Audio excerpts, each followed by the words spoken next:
Hi, I'm Poindexter G, and today we're going to talk about what this thing is. So you see these, but what are these things called? I mean, I hear them called clips, I hear them called mags, I hear them called magazines. What are they? And if they are if they are clips, or if they are mags, why are they called clips or mags or something else? What is going on with all this? So all of these, this, and this, all of these are properly called a magazine. So what is a magazine? Well, that's a good question. Let me show you. A magazine is a device that you can put ammunition into that will have a follower in it that will push up and push all the ammunition up to the top. And as each round comes out of it, it pushes the next one up in its place until eventually it's empty and you just have the follower up top. So I've taken apart this magazine for a 1911 handgun. It's the same as this magazine.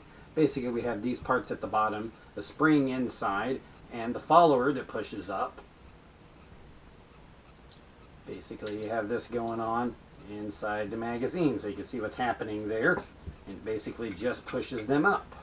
And of course you have magazines for a lot of different types of guns. This is a standard magazine for an AR-15 holding a .223 or .556 round. A 1911 magazine for 45 ACP. This magazine for a M&P Shield, which is 40 Smith & Wesson. And this shield for a Smith & Wesson Sigma with 9mm Parabellum. One type of internal magazine is a tube magazine, which is what you see very often on shotguns and lever action rifles. It's basically a magazine that runs right along here beneath the barrel. These magazines take in ammunition just like that. They go in there and that's how it stores them. There's also the magazines like you see on this 1903 Springfield. There's a follower here just like the external magazines, and the ammunition goes into there and can basically be loaded in just like that. And of course that can go in and out of the rifle that way.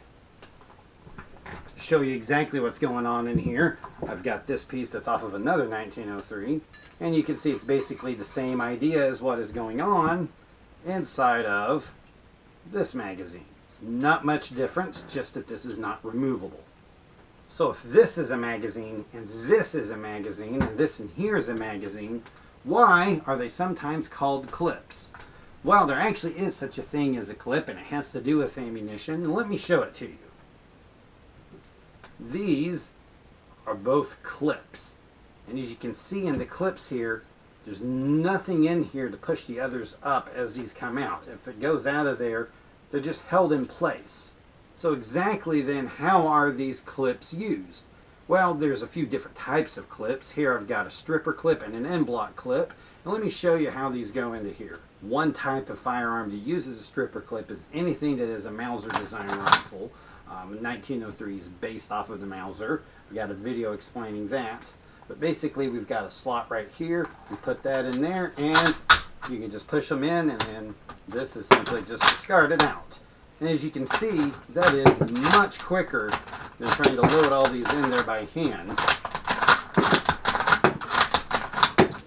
A type of firearm that uses an en-bloc clip is going to be the rifle that came along and replaced this 1903, the M1 Garand, or M1 Garand. Basically an en-bloc clip completely goes in there and stays inside the rifle. As you can see, there's a follower in there, just like you have on the others. This goes in, pushes into place. That's why you gotta be careful loading them, because this thing will take your fingers off if you're not careful. And as it's fired, it takes one out and then takes the next one in.